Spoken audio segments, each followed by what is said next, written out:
And we thought we would go over some best practices in our Minyanim. And starting with Shiva Minyanim, which we all know is an integral part of what we do for families and for members of our community when they are in a time of need. Those of you who've led Shiva Minyanim, you know that going into someone's home is an incredible act of chesed, an incredible act of love. And it's sometimes hard because not everyone who's in the Minyan knows how to lead, how to participate, knows what's going on. And so often there is a certain amount of confusion about what to do and what should be the standard practice. And so we thought it would be helpful to come up with a booklet and to review some of the best practices that we think would be helpful. And so we'll do a little bit of reviewing on these sheets, and then we'll stop in a few minutes and talk a little bit about what's some of the best practices that you use in a Shiva home, and then talking about weekday minyan and what's a little bit challenging. And there's a lot of shared wisdom and expertise around the table, so hopefully we can use some of that. But I wanted to begin on page 1, which has best practices for leaders and gabayim at weekday minyan. So this is in shul, and if you go through this packet, you'll see the next page has hamakom, when someone who is in Shiva, right, during the week of Shiva, is actually in minyan. This gives you what to do in that situation. There's the page calling for gabayim in the weekday minyan, mincha and mar. Many of you who are already gabayim know this, because it's the same as what appears in the booklet. There's the next sheet is about tachanun during mincha, which is a little bit more complicated. And then there's a sheet about what to do when there isn't a minyan present. Oh, am I missing a page? The Shiva minyan, did she not put that in there? Okay. All right, so we are missing one page, which Rabbi Fell hopefully is going to get, which I thought Ellen had run off, but there's another sheet dealing with Shiva minyan. So it's a good opportunity. Just like in the Shiva minyan, sometimes you got to think on your toes and shift gears. We're going to start with the weekday minyan in shul. So we're actually in shul, so it actually works out well. Julie. I'm going to interrupt that. We look like we're missing half the alphabet on the signing sheet. We're missing half the alphabet. Yeah. Aha, you're right. M through Z's. Here is L through Z's. So we're going to send the second half of the alphabet.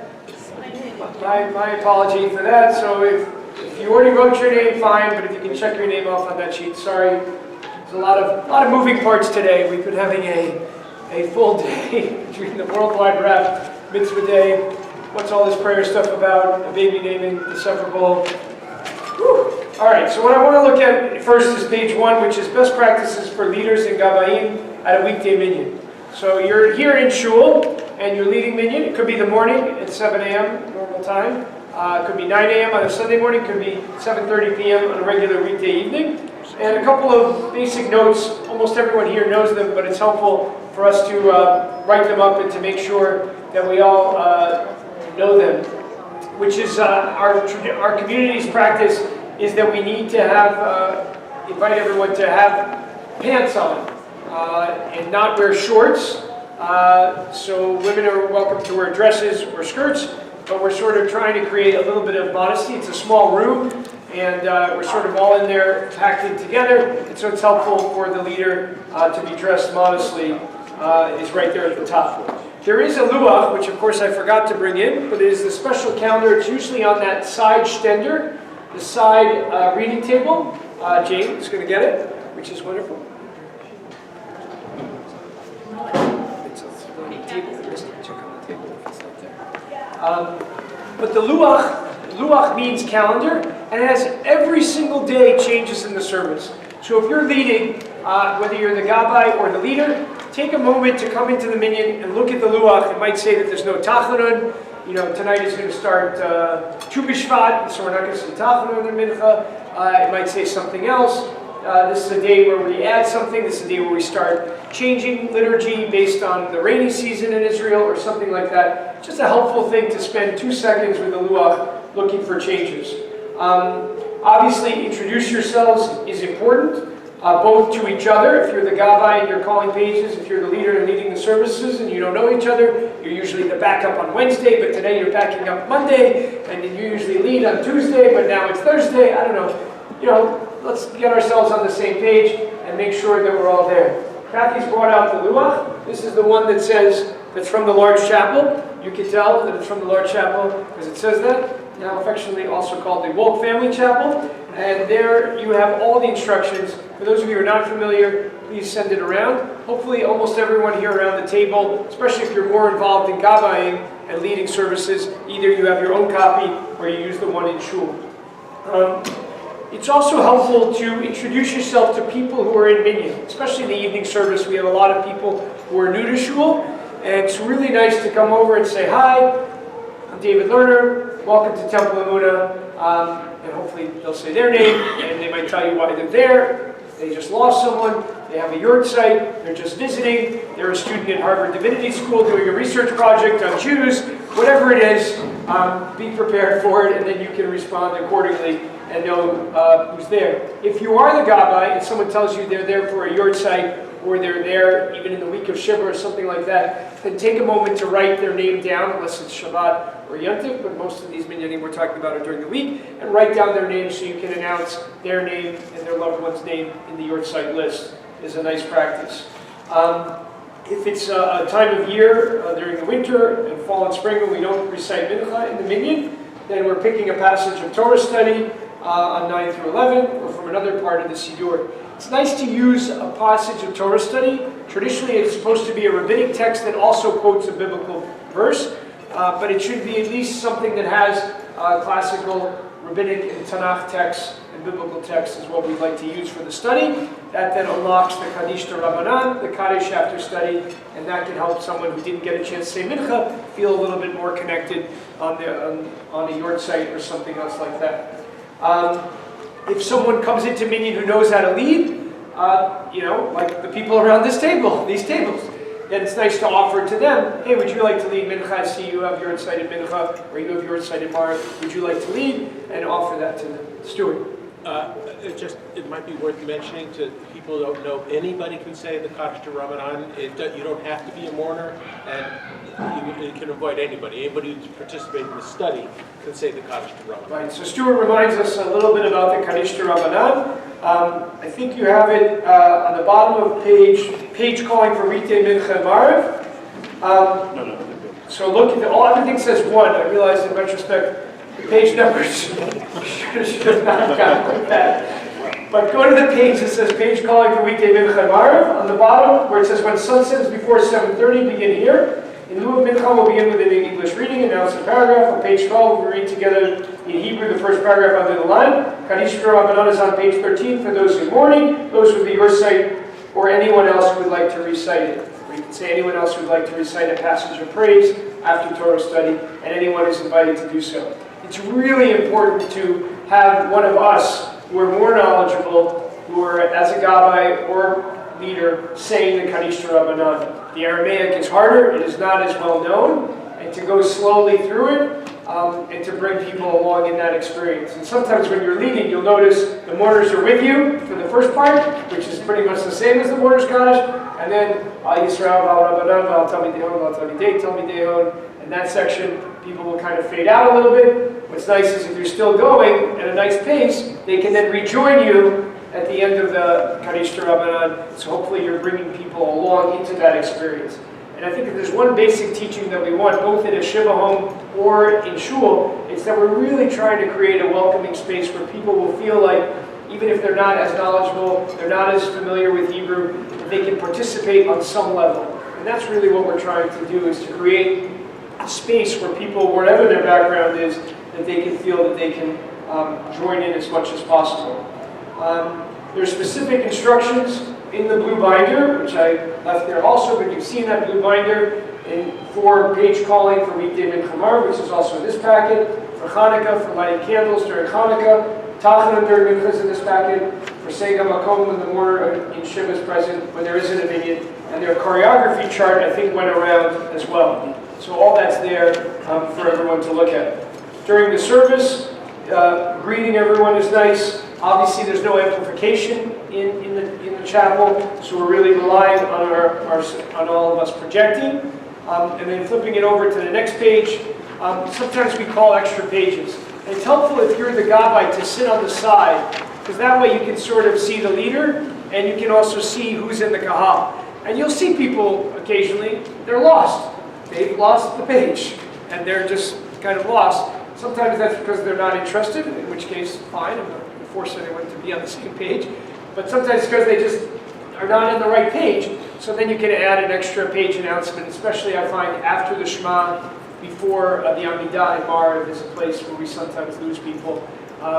Try not to make as many announcements during the Shema, which is considered one passage of biblical study, and we're not supposed to make interruptions there if at all possible. But hopefully, in that other section, sometimes we ask for an additional announcement. A few other pointers about singing a few things. We sing the Ahavta, except in the Shiva home, which we'll get to in a moment. And sing things like the Aleinu, which really brings people together and I think creates that feeling of community. I'm just going to run through this page, and then Rabbi Fel and I will take some questions, and then we'll jump into the Shiva Minyan, which we have here. A couple of other pointers that we included on page 2 is about the Kaddish. This is one of the key places that we lose people, is to really take your time to get the Kaddish. So sometimes you've announced the Kaddish, but the people haven't stood up. So sometimes you actually need to wait and say, invite all those in mourning, those observing your site to rise and join with us. Sometimes they're still lost. So you sometimes wait, sometimes you gesture if they're confused, is this for me or not? You don't want to embarrass anyone, or maybe they don't want to participate in that moment, but you want them to try to feel welcome. And so pausing for a few seconds there is helpful. Sometimes a little gesture or body language to indicate, this is the moment where we're inviting you to participate. And then saying each word slowly. Yitkadal, Yitkadash, Shemei Rabbah. Thank you. And then going from there, that helps people join in by going slowly. So that's really one of the key, I think, lessons that we're hopefully trying to emphasize. Even if there's no one saying Kaddish, I just said this in the What's All This Prayer Stuff About class, we still as a community say Kaddish. There are people on our yurtzeit list, they might not be there. We're still saying their names, and we always say Kaddish for the 6 million, many of whom have no one to say Kaddish for. Donna? I always feel awkward speaking louder than the mourners. I'd like to listen to them and sort of go at their pace and speak underneath them because it's their company. Donna raises a great point, which comes up even more so in the Shiva home, where you really want to hear the mourners speaking. Sometimes you start a little bit more loudly, Yitkadal, V'yitkadash, Shemei Rabbah, and then get a little bit more soft. And that way, the starting loudly sort of cues everyone that we're starting, and then by taking your volume down a little bit, it makes more space for the mourners to be heard and to be held in that. I find myself in a Shiva home often getting much more quiet once they're with me and they're going, and just so that some people can hear them saying it more than me. Yeah, I didn't see who was first. Yeah, Kathy. I'm not talking about a Shiva home, I'm talking just now about the chapel. And I know that there are people, because someone mentioned it 2 weeks ago at the prayer class, that they are self-conscious as a mourner, and they don't want to. Interesting. And so, I think there's that tension, plus sometimes you have mourners who go at different paces, so I do think it's important for them to hear what she says. So it comes out. So Kathy just said, for those of you watching the videotape, that there are mourners who are self-conscious about saying the words. Maybe they're not as familiar with it, and so they actually want to continue in a softer volume. And then we need to keep the Kaddish going, so we can't just trail off, and we need to keep saying it. So it's constantly balancing it and rebalancing it, and it's the importance of being a shaliach tzibur or a gabbai is looking around the room. There's one thing that we know, it's about sort of seeing who's there, where they're at, and being aware of their presence. So that's really important. Other thoughts on the mourner's Kaddish? Yeah, Buzz. One awkward moment I frequently face is when the mourner is confused on whether they're saying their yard site is Minka or Marie, and my habit is not to mention it ever. Right. So that's an awkward thing. We just discussed this in the prayer class. You know, so we announce Mincha at Mincha and Mariv at Mariv, and if you're coming there and your yard site's in Mariv, and you think it should be said at Mincha and you're confused, then you'll say, you forgot my mother, you know, and you'll say the name. So at that point, I think we sort of as a community just said, you know, not to correct them. Sometimes they're just confused and they want to do it right, and so you kind of want to tell them that actually it's Mariv, and so it's just a hard moment to know what to do. It only applies during those 4 months of the year that we have Mincha and Mariv. So that's the good news. But it's hard to know what to do. Sometimes they actually are just confused. They want to do it at the right time. So occasionally we will say it to people. So try to use your best judgment about how to approach that moment. And then you'll announce their name again, and or for the first time, and they'll either stand or not for when you say it in Mariv. That's a kind of a tough call. I mean, sometimes I come up to people, if I have time before services, and I've seen other people do this on occasion, and you say, oh, you have your site for your mother in Mincha. And by saying that, you've sort of reminded them, oh, okay, that's when it is. Or you have your site for your brother at Mariv. And by saying it, then it clues them in a little bit, but it's not going to be perfect. Recently, so it was this time of year when there was no Mincha, someone showed up who had what would have been a Mincha yard site. So I know that her name's not going to be read, but it was before the service that I saw her, so I was able to go over to her and say, your parents' yard site is actually today, but I'm happy to read it at Mariv anyway. And so that's what I did, but I did want to clue her in that that's what was going to happen in case it wasn't. She wasn't doing that on purpose, right? So it's hard to know what to do in that situation, and not all of us know every person who's there, so we can't always get that right. But usually we try to just bring people along in wherever they are. But if you can't do that, then that's a really nice thing. Sometimes we'll get a special request. We have sometimes the yard site is a day off, and someone's traveling, and they really want their yard site mentioned the day before or day after, or whatever it is. So we try to make those adjustments, or for other reasons, even though it's not technically the yard site. A few other things on this sheet. I think that pretty much covers leading best practices about Mincha and Mariv. Questions about this first sheet? Okay. My fellow's going to do choreography, but if he's eating, you want to do choreography now, or you want to eat? Choreography, sure. Choreography. All right, Dr. Chew 3 times. Multiple bites on every turn.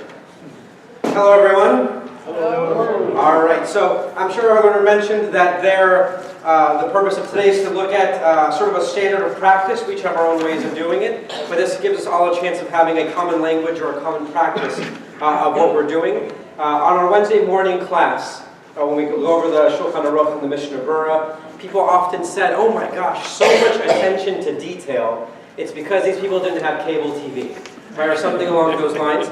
But sometimes by being very specific about how certain prayers are supposed to be recited, or by giving a very specific choreography, you are giving people the tools to at least feel comfortable saying, the way I'm doing it is okay. Right? And sometimes, when you pay attention to those details, it can actually elevate the prayer experience. What some see as minutia, others see sort of a duty to follow the letter of the law. I will tell you, when I'm functioning as Shliach Tzibor, I catch myself sometimes, like bowing more, being more thoughtful in how I bow, and in the choreography and the timing of things. There can be something beautiful about the precision of all of these movements. Fair enough? Mm-hmm. So we'll turn to page 100, we're turning to the choreography for the weekly service. And again, I'm being very specific, and if you ask me questions, I'll probably have to think about it, because I have to think about what I actually do. So for Baruch Hu, and one of the things when you're serving as the Shliach Tzibor is you're being a model to the rest of the community. And so whatever mistakes or differences you make in how you lead the service, they're going to just copy you. And so you want to try to be as ideal a mold as possible. It's kind of the story of the rabbi goes to the synagogue and they're processing the Torah around the building, and they get to the back of the room and the person goes like this, and then stands up and continues the procession. And finally, when the congregants asks, why in our shul do you duck down in the back of the sanctuary? And they explain, in the old sanctuary, in the old building, there was a beam that went across the ceiling over there, so we had to duck, right? And so what we think is sometimes just an idiosyncrasy, either sometimes has a meaning in the text, or is very deliberate. So for Baruch Hu, we stand with our feet together. Typically in moments of higher attention, we stand with our feet together. We go with Baruch Hu et. We bend at the knees and also at the waist. And you might want to practice this because it gets a little confusing sometimes, right? For the word bracha or baruch is also connected to the word you're kind from the knee, right? So Baruch Hu et, and then we stand up after the mentioning of God's name. And typically throughout all of the liturgy, you always stand straight at God's name. One of these ideas is that if you're praising God's name, and you're doing it when you're sort of not standing at attention, one of the brachot in the morning is, Baruch atah Adonai Eloheinu melech haolam zokef kefufim. God strengthens those who are bent over. And so if you're offering prayers in a bent over manner, you're sort of contradicting the prayer from earlier in the day. So whenever you mention God's name, you want to be standing straight. So Baruch Hu et Adonai Hamborach, and then again Baruch, right? Adonai Hamborach leolam va'ed. Make sense? Keep going forward, page 138, the Shema. I'm sure you all know this. We tend to cover our eyes when we're doing the Shema to heighten our attention. Page 139, this is towards the bracha after saying the Shema of Michamocha. Typically the practice is you give congregants a chance to recite the prayer by themselves, and then you do the Chatima, right? And so you also want to have an opportunity of going back and forth sometimes with the congregation. So on page 139, this is in the weekday Siddur, right? When you think like Tehilot, Leil Elyon, Baruch Hu Barach, you go through that line. You want the congregation to recite it themselves before you then say it out loud. Is everyone with me on this? Right? So in the Shiva Siddur, it's on page 136. So page 36, you can all turn there. And this holds true on Shabbat. It holds true on weekday. And I will say for Rabbi Lerner and myself, or whoever the service leader is in the summer, the person who's calling pages or sitting on the bima can actually be a real help for you, right? Because if you can follow their pacing, it helps you know if you should move forward or if you're going too fast or if you're going too slow. So one of the things we often tell younger people who are leading services is listen to our cues. When we finish the line, you start the line. So if I hear the person is saying, everyone has said silently, Shira b'simcha rabba v'amru chulam, says v'amru chulam, then I say, u'malchuto v'ratzon kiblu aleihem Moshe u'bnei shulchanu shira b'simcha rabba v'amru chulam. Together we all say, mi chamocha b'alim Adonai, mi chamocha nedar v'kodesh, norat tehilot osef leh. I, as the shliach tzibor, go silent. So the congregation can say Malchut Techaru V'necha very quietly. And after they say Ve'amru, I then say Malchut Techaru V'necha Bokem V'nei Moshe Ze'eli Anu Ve'amru. And then together, Adonai Himloch Le'olam Va'ed, silently, V'ne'emar Kipadat Na'deker. Right? And when they finish, that way they can say the bracha themselves, and also they can amen my blessing. Because they can't amen my blessing if I haven't actually given them a chance to say it themselves. Beth? I think that that's wonderful in theory. Yes, I love theory. That's where I live. And I know that that's how it should be done. And Yeah. we're following all best practices. Yeah. But from my experience on weekday Minyan, the congregation is pretty much silent. When Rabbi Lerner happens to be there on a Thursday night, I can do that. He can fill the void, right? He fills the void. So you have to really deal with what you've got. Beth is saying that not everybody knows of this practice, that sometimes people are relying on saying along with the Shliach Tzibor. You're totally right. And I think in those moments, what I do, as many of you do, I like to give people a chance. Like, is there anyone in the room who's also going to do this? And if there's no one there, then you can just move forward. But I think it's always nice to give people a chance to put into practice the ideal flow that we have envisioned. Does that make sense? Yeah, Max. Well, one thing that came up many years ago is people thought that it's actually a good role for the gabbai to make that noise, to be that person who does the quiet recitation, and then the Shaliach Tzibor can pick up after that. They're like the planted person, Right. the gabbai. They're the ringer. Right, the ringer, the person who's calling out pages, or the gabbai, or the service leader, they can serve as the person who does that to cue everyone else should do that as well. A place where this happens also in the morning service, but we should mention anyway, right, there's often practice of saying Ga'al Yisrael quietly, right, before the Amidah, which I've seen people then do that practice for every single bracha. Yotzer, right? Which there's no real reason to do it in any of those parts, but it sort of transfers over. But that's one approach. Okay. So that's page 139. Page 141, the Chatzi Kaddish, and this holds true for all the Kaddishes. Chatzi Kaddish, Kaddish Shalem, etc. Your feet should be together. Yes, Stuart. Is it worth mentioning why people do that Ga'al Yisrael in specific cases quietly? So people Sure. understand? So why Ga'al Yisrael stands out? There's a Kabbalistic, there's this idea of connecting the redemption, the Geulah, to the Amidah. And there's a concern that if you say Amen in the morning service, there is a break between that bracha and the beginning of the Amidah.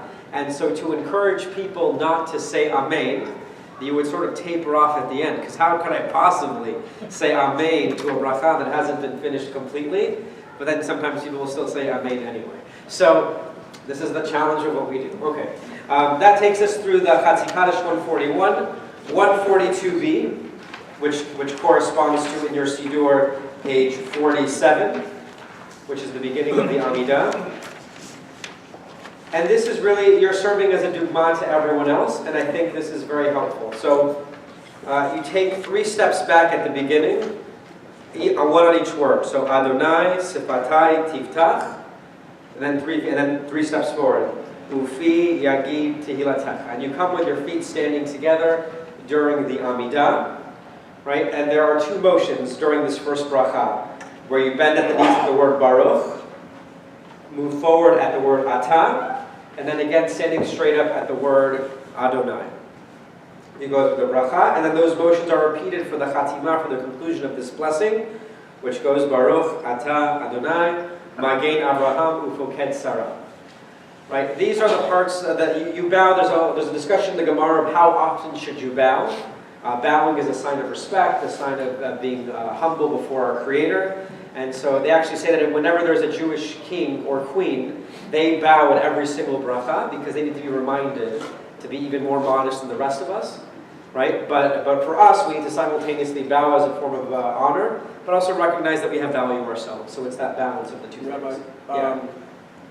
before the Amidah, the Anis Vatai Tiftach, Yeah. I've always done that silently rather Yeah. than out, and I'm not sure exactly what best practices would be. So when you're doing Mari, the whole thing is silent. Right, I'm talking about in Shachrit, for instance. So on Shabbat, when you're leading Shabbat services. Right, or weekday mornings. Weekday mornings. What do you think, Rabbi Lerner? In the repetition? No, sorry, no, when you're doing it silently. Either in the repetition, or if we do it Usually you do it quietly, so that Quiet. people, but with some, it's a little bit audible, so that people who know that that's what you're doing will know that's what you're doing. You're rather taking than steps. just keep quiet, they don't know where you are. You can do it either way, but I'd say a little bit of sound might be helpful. All right. So a little bit of sound just to give people a guide of what you're doing. Okay, so that's for the first bracha on 140 with the equivalent of 142b. In the Shiva Siddur, if you turn to the next page, page 48, where you say Slach lanu avinu ki chatanu, there's a practice of striking one's chest at these words. Yes. I know it's a small thing, but somebody asked me the other day, does it matter which hand? Left or right? I would say with your dog. Right to your heart. Because it's over your heart. Yeah. Yeah, Stuart. Something that some people do in the congregation to not model is that you don't bow B'chayim 18. That is correct. So it might be worth making To that. make it clear. So you will bow a total of 4 times during the Amidah. At the beginning, at the end of the first bracha, right? Of the first blessing, and then during the Modim line, which we'll talk about in a few moments. Also, when there is a repetition of the Amidah, the congregation shouldn't be bowing during those moments, right? And if you're doing a Heiche Kedusha, you do it all together. But you are correct. I'll make it explicit. You only bow in the first blessing. All right, we're going to find the Modim line, which takes us all the way there, to the equivalent of page 54. So this is getting really technical, but I think you can sort of, you'll enjoy it, right? Because the word Baruch is connected to the knees, right? And we're only saying Modim anachnu lach, right? We thank you, God. You actually don't bend at your knees here. I'm sorry, you actually just bend at the waist, right? So it's Modim anachnu lach. Oh, we got one. All right, okay, all right. Now it was worth it, okay. All right, Modim anachnu lach at the waist, right? And then there's a practice, people bend a little bit lower, but you want to be standing up straight when you get to the word Adonai Elohim, when you get to God's name, right? So Modim Anachnu Lach, but then at the end of that bracha, which you find on page 56, right? Because there it does have God's name, Baruch Atah Adonai Hatov Shimcha L'Chanai Lehodot. There you actually do bow at the knees. Isn't this minutia fantastic? This is like really nitty-gritty stuff. All right. Then we get to Kaddish Shalem. Right, we get to Kaddish Shalem, and this one is tricky, but it's kind of neat. When you get to the last line, Osei Shalom Yirmav, right? So you're at the fourth line from the bottom. Yehei Shlama Rabba Min Shemaya V'Chaim Aleinu Ve'al Kol Yisrael Ve'imru Amen. You take 3 steps back. 1, 2, 3. Osei Shalom Yirmav, bowing to the left while you say those 3 words. Then to the right, Hu Ya'aseh Shalom. Right? And then bow down towards the middle, Aleinu ve'al kol Yisrael ve'imru amen. And then you take your 3 steps forward. So if you really want to be technical with what you say in each of these positions, now you know the answer to those things. Yeah? I mean, there's a common enough, I do it myself, practice at the temple when you start taking a step back at the Aleinu in the previous line. Yes, That's okay. 3 steps in the Aleinu, Harvey? No, and the people, I've seen It needs the continuity. people on the Bima doing it also. You're saying so there's no pause in the recitation By of the it. time you hit the thing, you're... So that you're saying Yehei Shalom Rabba Min Shemaya V'Chaim Aleinu Ve'al Kol Yisrael Ve'imru Amen. So now you're already in your position to bow, so you don't want to make people late to get to their cars. So Either way, Rabbi Phil and I were just trying to write up a version of this. There are many variations we should all know and acknowledge. And where you started is definitely some of them. And the last thing you should do is critique somebody as they're doing the service. Just to be very clear, yes. You wait for Kiddush for that, yes. Is that the same choreography at the end of the mourner's Kaddish as well? Yes, yes. I'll also point out, if you go to the small line on page 60, Titkabel Tziloton Uvautihon de Chol Yisrael Kodam is how you pronounce it. Kodam. Just throwing that out there. That's a good katan. All right, then we get to Aleinu on page 62. Aleinu l'shabach l'adon hakol. Right, we bend the knees at va'anachnu korim. Right, we bow. Right, I'm sorry, we bend the knees va'anachnu korim. Umishtachavim, and then we bow. Umodim, a little bit lower. Lifnei melech. Malhei HaMelachim, and then we're standing up straight again at the word HaKadosh Baruch Hu, another one of the names of God. Right, so we're standing up. Yes, Yeah, sorry, I want to go back to the Milchamocha, page 36. Sure. I don't get it. Why do you need to let people have time to say it silently before? Because usually, sometimes, on Shabbat, I know everybody says it together. So Yeah. if you say it already, if in this case, you don't say it together, why do people do it silently? They can do it also while the person is saying it, they can mumble it too. I don't see the necessity of leaving time for them to say it. So one of the ideas, and you can, if I'm missing, one of the ideas is you're also trying to create a back and forth, right? Of you're saying things and they're saying things, to sort of mimic also what happened at the splitting of the sea, where Moses and Miriam were singing one thing, and then everybody sang it and repeated it. They sang one thing, and then they sang it silently, so there is no back and forth.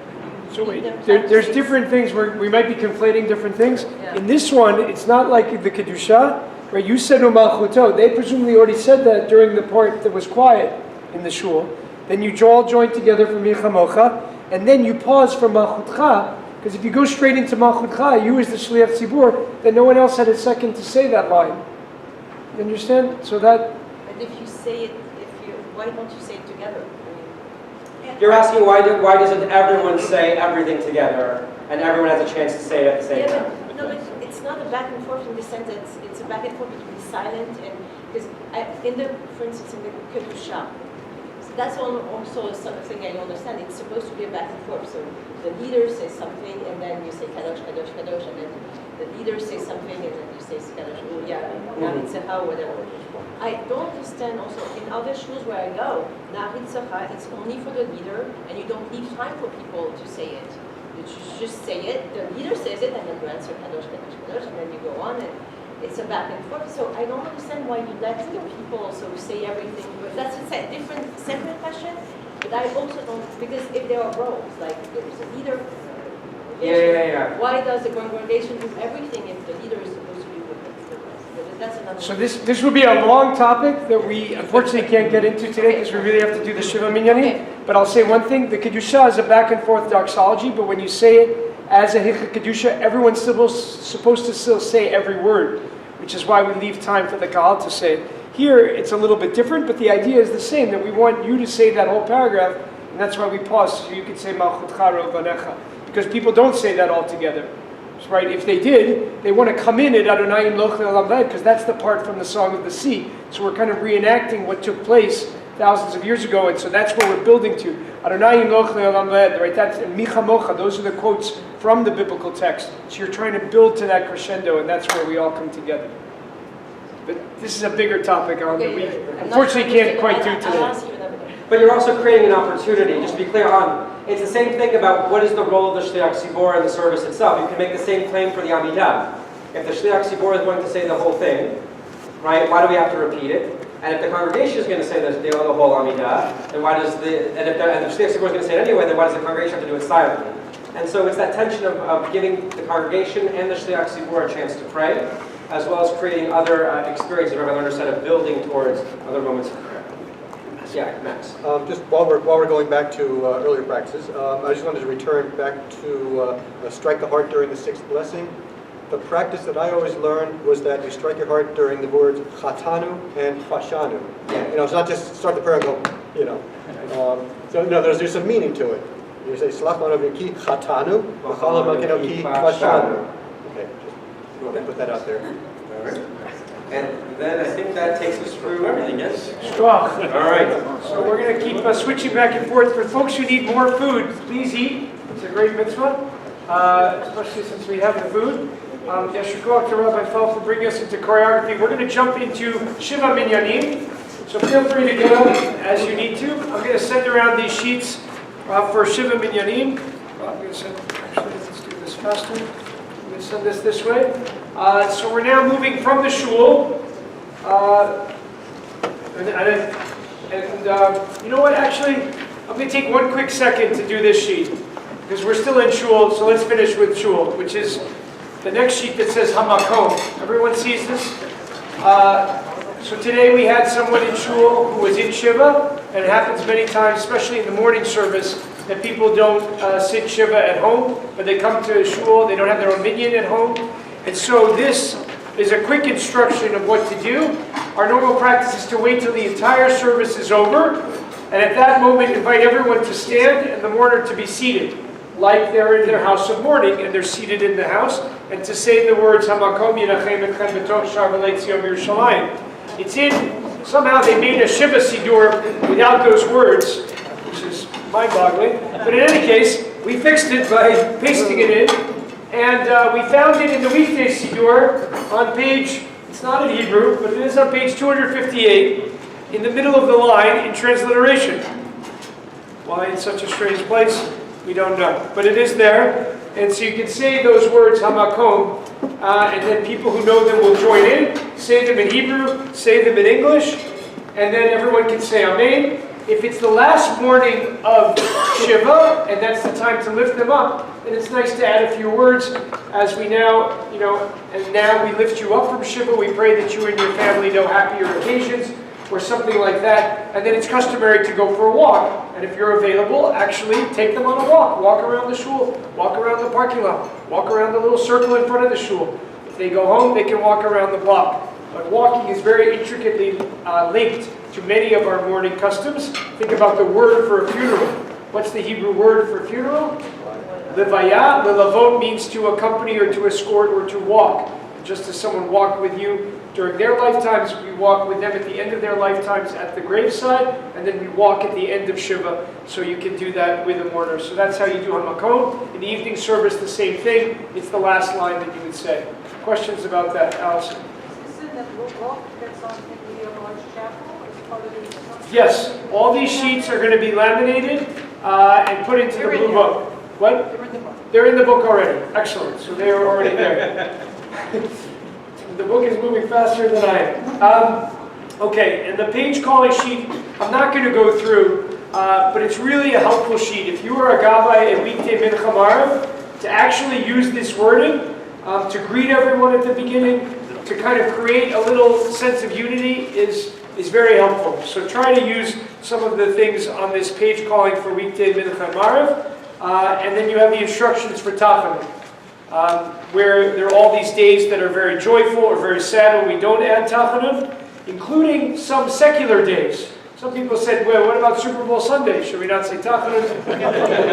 And we decided that we don't know. It could be joyous, could not be joyous, who knows? So we don't want to give it an ayin hara. So, I don't want to get too carried away. There's some violent aspects to football. It's complicated. I don't want to get too late. We've decided Thanksgiving does make that bar, and July 4th does make that bar, so we've added those in. Additionally, if you're going to have a Brit Milad services, occasionally we'll have the father or mother of a child that's going to have a Brit Milah or a Brit Bat is going to be named, and they're at services that morning, then you would skip tachanun because they are in a simcha day. So you see those days on the tachanun sheet when we skip tachanun, so that's helpful. We want to jump into a house of mourning, so hopefully everyone has this sheet that says Leader's Guide for Shiva Minyanim. Well, can you just finish up when there isn't a minyan? I'm sorry. Oh, did I skip that? I'm sorry. I skipped one last page. I apologize. Where is it? The last page. It's the last page. So when there isn't a minyan, which, by the way, we should thank all of ourselves and Kathy and our 10 for 10 program. Pretty much there's a minyan. But it takes all of us to make a minyan. And the last time we didn't have a minyan, I think it was like a blizzard. But if it happens, especially if someone's there who is observing a yurt site, you can understand that they're there and they really want to say Kaddish, and how disappointing it is that there's no minyan.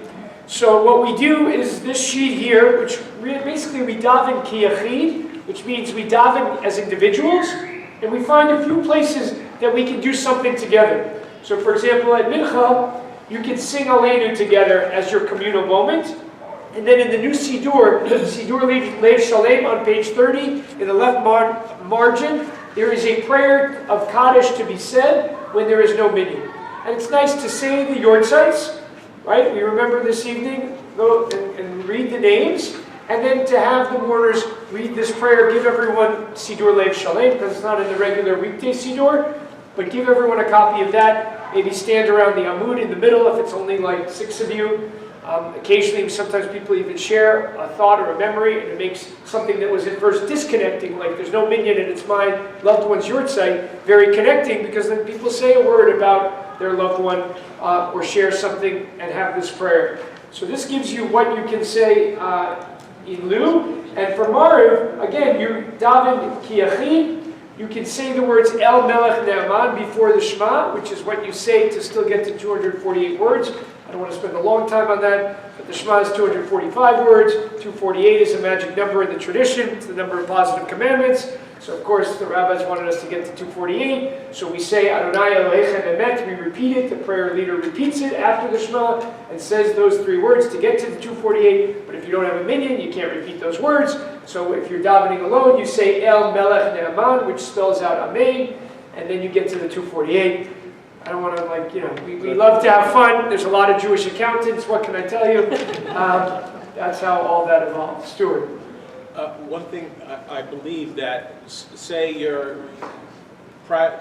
reading the Shema quietly together, and while you're doing it, there were 9, number 10 walks in, you just pick up from that point as if you had a minyan. You don't go back and start again. So then you would then go on and do the Amidah as if you had a minyan. So this is a very complicated area of Jewish law, and in the interest of simplicity, that is our practice. There are different opinions, but usually we pick up where we are. Sometimes, like if we were at 9 in Shachari, and like we'll pause before the Baruch Hu and sort of try to see if we're going to get a minyan. and try to get a minyan there, because then you can actually daven straight through. It's much nicer. If you don't have a minyan and you get to the Amidah and someone comes in later, you should do at least some kind of prayer, psalm, some kind of text that can then unlock the mourner's Kaddish if you didn't have it. If you had a minyan during the Amidah and then people left, someone stepped out, they went to the bathroom, they had to leave, as long as you still have a quorum of 6 people who are participating and responding, then you can continue and make that next Kaddish, which normally would be a Kaddish Shalem, make it into a mourner's Kaddish. So, getting a little fancy, a little complicated. We went to minyan leading 3.0 instead of 1.0. But right, I mean, people do walk out and you no longer have a minyan. If you had a minyan at the Amidah, that unlocks the Kaddish. That is connected to the Kaddish, and so our tradition says you can then make that, that you can say the Kaddish even though there's not physically a minyan present. Okay, some questions. Buzz? Condolence cards when you have Minyan and Marie, you have to do it at 12. Usually we do it at 1 to the mourners, so if you had a critical mass at Mincha, you had a minyan, then usually you do it there, but you would read the Yortzites at Marav. Sometimes on Friday night with Mincha, I don't do it there, and I wait till the end on Friday night, because that way there's a larger group there, and the name will be shared with more people. Does that make sense, Beth? Can I just clarify what you said to make sure my notes? Sure. Where page are you on? No, midnight. Okay. If you start with 10, but someone leaves after the Amida, you can say the mourner's Kaddish instead of Kaddish Shalem. Exactly. Exactly. Perfectly said. We haven't had a chance to write this up, but the Rabbinical Assembly actually asked us to write that up as a tshuva, as a religious response for all shuls to use as a correct approach to that particular situation. I haven't gotten around to it, but one of these days. Okay, so this... Page 30, is it also in this book or not? Say that again? The prayer, turn to... If you don't have a minyan, it is not in that book. And I'm thinking what a nice thing it would be if we have time. We should make copies of the Kaddish if there's not a minyan. If you're ever at a Shiva minyan, we do work pretty hard at a Shiva minyan to call people and to get a minyan. But if there was a circumstance where there wasn't, we should probably make some copies of that prayer so we could say it in a Shiva minyan. Great idea. Sometimes you have people, but they're not Jewish. That's, you gotta be careful as to how Right. you count. As a leader in that situation, leader, when there yes. was not Yeah. a minyan, and there were people who were not Jewish, I had my telephone directory in my purse. And I just made phone calls. So, Everybody who lived in right, that so- part of town. So we try to know, nowadays most people aren't sitting the full Shiva, so there's usually fewer nights, and therefore there's usually more people. If you spread out Shiva over a longer period of time, then you may run into that, or if it's someone who's older, whose friends have passed away, other situations. And then sometimes we send out a little notice, and I've heard that people have posted on Amunah Talks or other things, we're running several Shiva minyans and kind of encourage people to make sure we have a minyan. But it would be helpful to have all those options at our disposal. All right, so we want to jump into the Shiva minyan, which is this booklet right here. Everyone has this? So a few basics, just like leading here, to dress appropriately. You don't need to put on a tie and jacket, as a rabbi might, or as someone might, but some appropriate dress I think is called for. Obviously you want to be loud enough that people can hear you. And there's a lot of discussion about what melodies to use. Should there be any melody, no melody, some melody? There's a lot of different opinions. For a lot of Jews who aren't at all connected to davening, having some melody is really helpful because they're already not connected to the davening itself. So at least if there's some things that they can sing, it's very helpful to them. If you go to a much more traditional home or person, then you may want to eliminate some of that because that might resonate with them more strongly. They're very familiar with davening, and then you can actually just simply speak every word. If you've ever been to a Shiva minyan where every word is simply said, it is incredibly stark, almost overwhelming. And so, over the years we've done different things. Sometimes I ask the family and say, would you like it sung in a more subdued way? Should we sing a few things? Would you like me simply to say it? And sort of adjust accordingly based on what they say. Most people in our community who aren't, so traditional, I think it's helped by having kind of the weekday tune in a light, kind of subdued way, kind of more mournful chant. And a few places of singing I found has been helpful. I'm interested to hear what other people have experienced. I usually ask the mourner what they want, and 9 times out of 10, they say the traditional song singing would be, and the deceased would appreciate it. Right. So I think most of us have found that. A couple more, Stuart.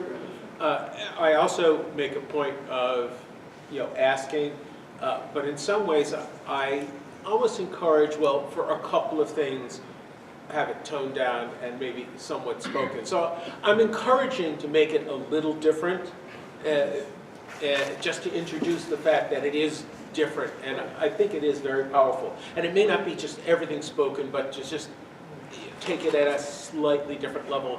And certainly the family I mentioned this to seem to be appreciative. So there are a couple, Rabbi Feldel. There's also the practical piece, at least for when I lead Shiva Minyanim, of if you just read the Chatzi Kaddish or Kaddish Shalem, it feels like a mourner's Kaddish. And often mourners don't know if they're supposed to be saying it with you or not. And so even at the very least, just doing a little bit of nusach for that indicates this Kaddish is mine, and mourner's Kaddish will be yours in a little bit. That's interesting. That's a good point. There's a number of little introductions that we put in here, and you'll see them in just a moment. But those can also help sort of explain to folks what we're doing about nusach and melodies. So we talked about speaking to the mourner or to their family about that. Sometimes you also ask them, do you want to share a few words? Let's say the funeral was out of state in another part, and no one was at the funeral from our community. Sometimes the mourner wants to share a few words and say a few words about their loved one. So that's also a nice opportunity, and usually that's done at the end of the service. There's a couple of different places to do that. So that's something to ask. I often find that there's a real mix of people. Sometimes there can be people from our shul who are at Minyan, and there's people who are not Jewish. And so I offer sometimes a few words of explanation in a few places in the service that are sometimes helpful for people to access, and we'll go through a few of those. And obviously we as the leaders should familiarize ourselves with where those are. In terms of a few basic logistics, we've tried to make these books, and we thank the sisterhood for donating all of them. They are now in toolboxes, both because Rabbi Fell loves Home Depot, and because they're stronger than suitcases, and the suitcases keep breaking. So now they're in 2 strong toolboxes on wheels with handles, and all the new ones have a blue dot. The older ones, which also look exactly the same, but on page 67 have only 2 English readings instead of 3. Those are some of the only differences I found. Those have yellow dots on them, so we try to use, if we can, all the same version of the Siddur in a Shiva home so everyone can be on the same page. They're kept in the closet across from our offices. If you're the first Shiva leader of a Shiva, it's often nice if you come to the shul and pick up the books and bring them. Sometimes someone else has already been there as a house sitter or has brought over Shiva chairs or something else, and so they're already there. But sometimes you're the first one and it's nice to bring them. If you are the last one, it's very nice to bring them back and bring them back to shul. If they're too heavy for you, then obviously we'll make other arrangements and make sure they get there. If I'm correct, the new blue dot versions are in the 2 toolboxes. The old version is in the 1 suitcase. Yes, we do have a remaining suitcase that has survived, and that one has the yellow stickers. So take the toolbox. So start with the toolboxes. They did have stickers on them saying Shiva 1 and 2. Some of the stickers have fallen off, but start with the toolboxes and make your way. Toolboxes, they can all be laying on their sides very neatly, and there are kippot on top of that, and it works out very nicely. Should we, Yeah, Buzz and then Kathy. should we routinely take the chairs? No, because some people do not want the chairs, and then I don't want them to feel bad that they're not using the chairs. So wait till either the bereavement coordinator for the month, or myself, or Rabbi Fell, or someone has already spoken to the family and coordinated if they need the chairs. And then we do have 4 leather chairs. They're very actually nice and somewhat comfortable, although they're much lower to the ground, so they're clearly Shiva chairs. So for people who do want them, they're available. Sometimes we have multiple Shiva minions, and then we don't have enough chairs, and we don't have enough even Siddurim, and we try to make do with what we have. You can always take out a cushion from a sofa or a chair, and that becomes a Shiva chair if someone wanted to follow that practice. And they're in the front. And they're in the same closet across from our offices. I just wanted to come back to what Stuart was saying Yeah. about not singing everything and saying something, because it clearly says here that one of those things should be the Yahaka. Right. So I think there's become a couple of communal practices. And probably that would be the number one, that even if you're singing things in a nusach, it's still subdued. And when you get to the Shema, that everyone feels the difference. Instead of chanting it with Torah Trap, V'ahavta et Adonai Elohecha, then you say it, V'ahavta et Adonai Elohecha. And for many of us who have been to Shiva Minyans, that's when you're really like, yeah, here we are. And it's one of those moments where you feel it and you know the difference. And that's obviously one of the key experiences of a Shiva Minyan, is that it should feel different. The opening verse of the Shema is sung? I usually sing it as part of like, that brings people comfort. For some people you could, if you were following the most traditional formulation, you would say Shema, Yisrael. But for a lot of people, it's comforting to plug into that. So I found that most of the times I sing the Shema, the first line, and then obviously silent for Baruch Shem, and then V'ahavta said word by word. All right, so a couple of other things. On the bottom of the page, before arriving at the Shiva house, we talked about the Sidurim. Make sure you know the names of the mourners. Sometimes there'll be additional mourners when you get there. Right, you'll be introduced to someone's brother or sister who you didn't know. They weren't in our announcement because they're not members of our community. We didn't even know they were going to be there. They just flew in from some other place. So you might need to list them because you might at the end of the minyan want to acknowledge them. It's nice to know the people who are there. Right? You're in essence playing a pastoral role, which Rabbi Fell and I play a lot, but you're doing it in a very powerful way. Is it all right to write that down? Absolutely, absolutely. Yeah, bring an index card, write the name of the mourner, write a few things, print the Dayan Hamet announcement from the shul's email, take that with you. I'd like to go back to the first line on the page. Okay? Please dress appropriately. I'm not quite sure what that means. I don't have to wear a shirt and tie and a jacket, I assume. Yeah, so I think that people are dressing a little bit more formally than their less formal presentation. It's not a time for jeans or a t-shirt or a sweatshirt. It's a time for a pair of khakis or slacks, or for women, whatever would be comparable, a sweater, a nice shirt, you know, something that looks a little bit more, I'm trying to find a word, leadery. Not a formal dress up, but not a... Yeah, I mean, for me, it's helpful. If I'm wearing a shirt, I'll put on a jacket or a tie and a jacket. For me, it helps me know I'm here to be to participate in this minyan in a different role. If I were going to a friend's house, to their Shiva, and I was just there, you know, as a comforter, not to lead a minyan, I would dress a little differently. And so for me, it helps me know how I'm, you know, participating in this minyan. And also, it lets everyone else know, oh, you're leading the minyan, and that can be helpful too. You're creating a little mini shul in a space that's usually not one that's used to having a shul. So, you know, those are some of the things that help create a little bit of that space. Questions? Okay, so we're on to page 2. We're going to speed up a little bit in the interest of time. Obviously, introducing yourself to the mourners, talking to them about Nusach, talking to them if they want to speak about their loved ones, identifying yeast, Labriut. Many of you have smartphones. You can go to the compass and find yeast. You'd be surprised how many times people tell me, oh, it's this way, and it's not. So that always cracks me up.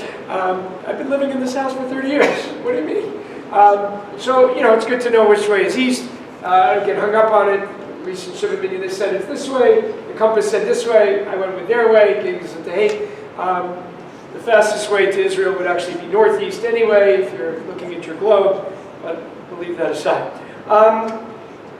Before the service begins, handing out their prayer books and kippot. Other family members can sometimes help. Other people who are there can help. Try to find a good space. Sometimes I actually move around chairs a little bit, you know, so that I am sort of making more of a U, where I can stand and face both the kahal and turn around where appropriate and sort of be in a central place or in a corner or in a place that makes sense. I try to bring the mourners close as possible. Sometimes you need to kind of invite them over so they can sit near you and near each other is also helpful.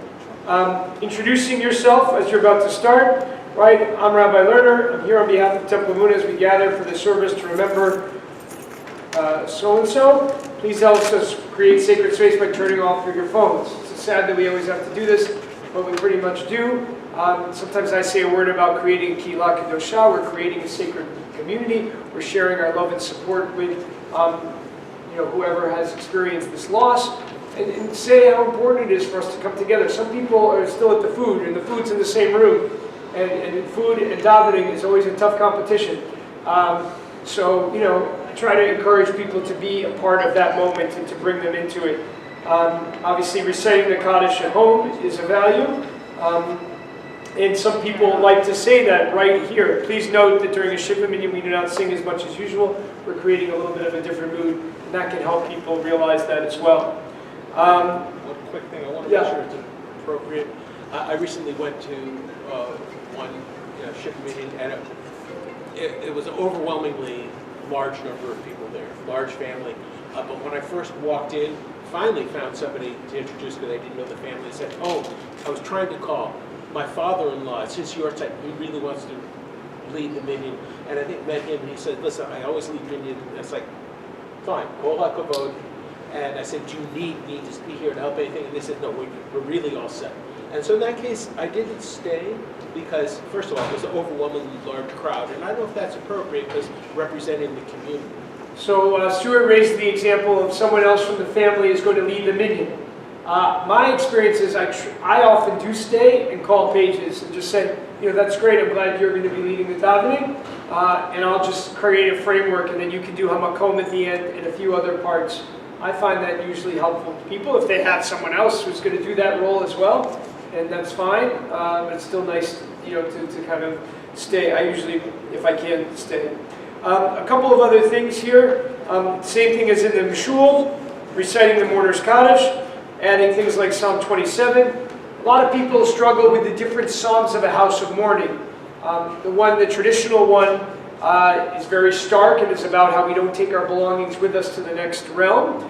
And it certainly says that very clearly, in case that was unclear. And that can be problematic for some people. So I usually use the one based on Psalm 42 that's on page 73, is a nicer psalm. But it's good to use an actual psalm because in order to unlock the second Kaddish, you want it to be a biblical text and not simply a reading or something creative. I often, before the first mourner's Kaddish, will pick one of the readings on page 67, right? And even there, I'm trying to choose appropriately. If something in the family makes it complicated, let's say someone converted, for example, to Judaism, I'm not going to pick the second one, which talks about the generations of the house of Israel, because that's not necessarily the case. So then I'll use either the first one or the third one. So look at those readings and sort of know if you do some of the situation, and that can help you choose the appropriate reading on 67 before the first Kaddish on 68. Then you can say page 73 in English responsively. If your Hebrew is strong and you can do the last line, that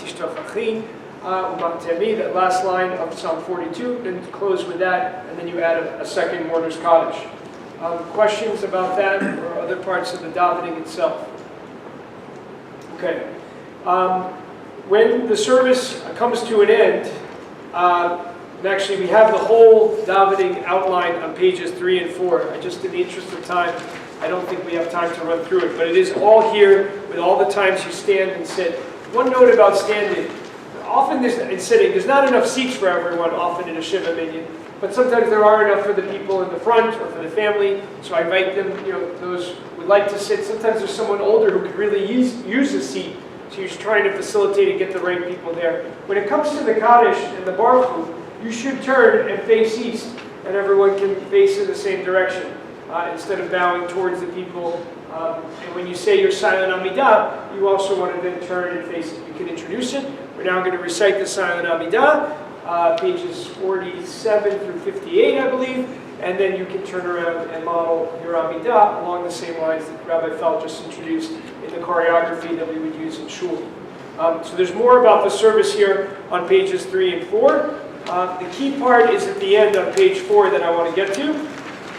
After the final mourner's Kaddish, let's ask everyone who's there to stand or remain standing. Sometimes they won't sit and stand, because there's not enough seats, and because we're sitting and standing for the Aleinu and mourner's Kaddish, they'll just be standing from the end of the service.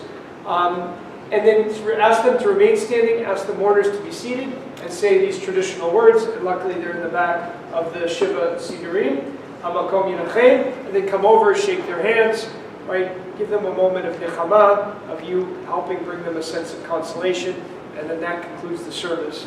If they are going to say a few words, sometimes they do that after one of the mourners' kaddishes, and that could be a place where everyone can sit, or as many seats as there are, have the mourner or whoever in the family is going to share a few words about their loved one, and then finish the service and still have hamakom. I like to do it after the last kaddish. Some people I've heard do it at other places in the service. They're all fine.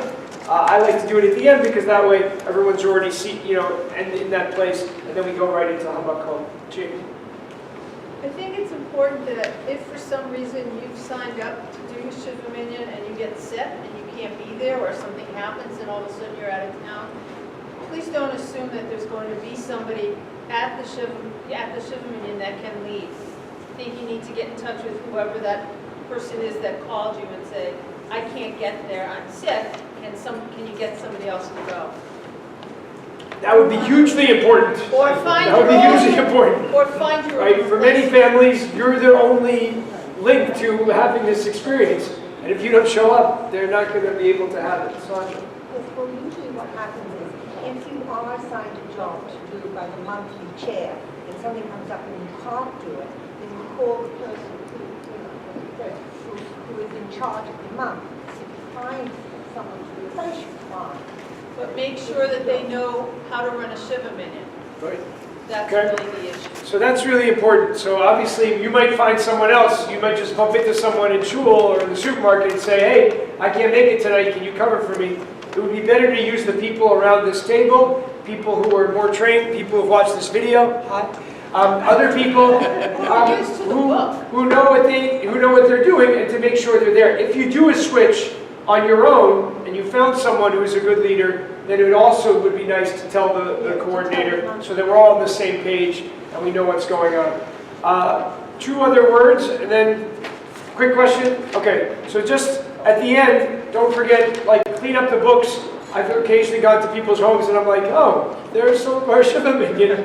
See what I mean? Right there on your shelf. Mind if I take those back?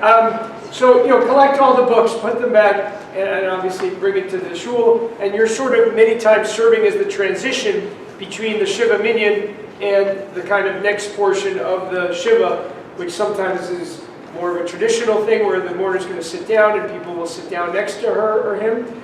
Sometimes it's more food-based and more socializing, but whatever it is, you're forming that bridge to the next part of the Shiva.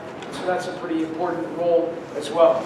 A couple of other questions. Before people leave, we didn't get to this, but Rabbi Fell and I worked hard on creating notes for leading services on Shabbat in the new Sidur Lev Shalem, and we'd love feedback. And I see a lot of people who lead davening around the table, so we'd love you to take these packets. We have about 10 of them, so if you've led on Shabbat mornings, please take one. We'd love to get your feedback, and we'll try to perfect this, make it a more useful tool.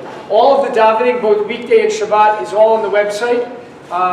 We had a little problem with one of the links to weekday mincha, but I think we're getting it fixed. So take a look at all that if you just want to freshen up on any of the Hebrew aspects. And we tried to point out some places in this packet where people sometimes miss some of the Hebrew, some kamatz katan, as Rabbi Fell taught us a little bit earlier, where the A becomes an O, and things like that.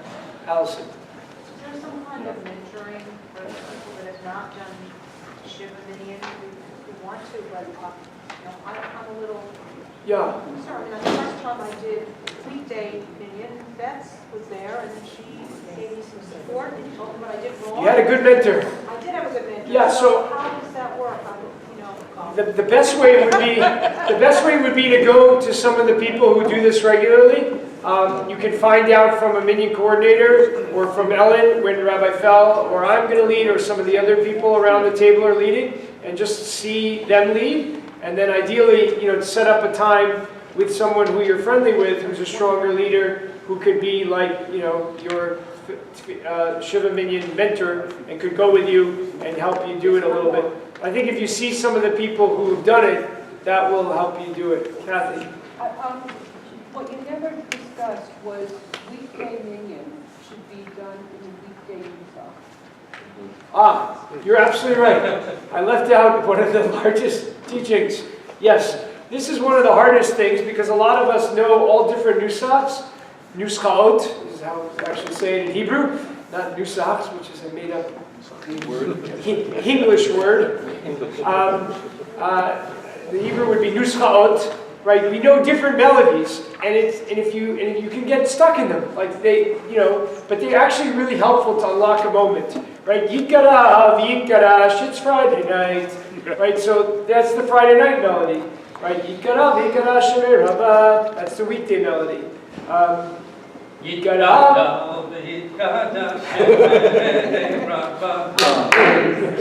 Now it's the high holidays. It's good that we're already in the right space for that. Another one would be Yikara, Yikara, Shemei Rabba, V'yamadi Rakirete, V'yamich Malchute, Chayechon V'yamechon, right? Shavan Musaf. So each of the Kaddishes will unlock the Nusach, the melody for the davening. And it's hard. Sometimes it gets a little complicated, but it's a good way to sort of get you into the right rhythm. And there's a difference between Friday night and a regular weekday Maariv. Friday night, no, I can't do this on command. That's why I didn't go to tutorial school. Let's do Friday night in Malchutam.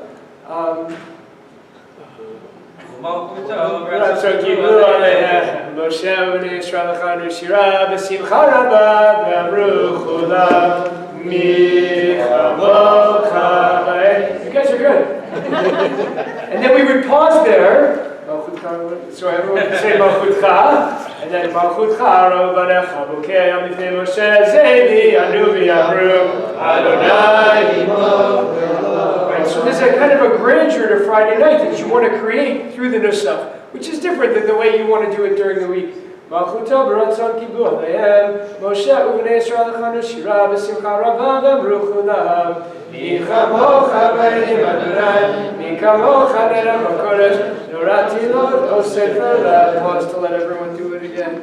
Malchutcha rovanecha b'kei amifnei Moshe zevi anu yamru, Adonai yimloch ne'olam v'ayim. Now they're not totally different, but there's a kind of a grandeur to Friday night that you're trying to create. And so that often plays out in the Kaddish, where you can really feel it, a little bit in that bracha after the Shema that we were just singing, and a few other places. Well, even in the Amidah, it's different.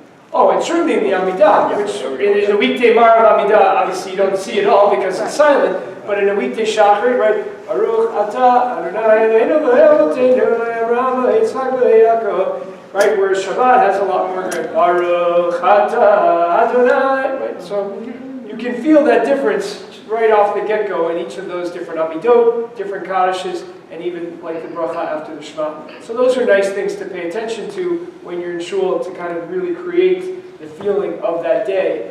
And usually you can feel the day pretty much from singing a few bars of that particular Kaddish that resonates. I think we're going to break here. There's a lot more learning. Sandra would like to say a word, please. Before everyone leaves, okay, most of you that are here today are on our Minyan list, but some of you are not, and perhaps you would like to join us. We always need people because we tend to call the same people over and over again because they're all available. So if you are interested and you haven't been on the Minyan list, I would really like to have a list of people. So we have this list that went around. Hopefully everyone's interested because you all came and had lunch.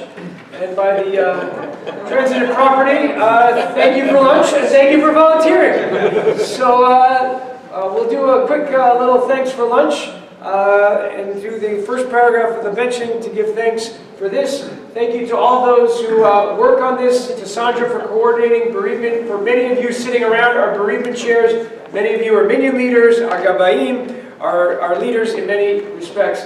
And so I give a lot of thanks and appreciation to all of you. And great thanks to Rabbi Fell for working on making all of these sheets with me. And we'll keep as well. Ruchem to you. Quick benching.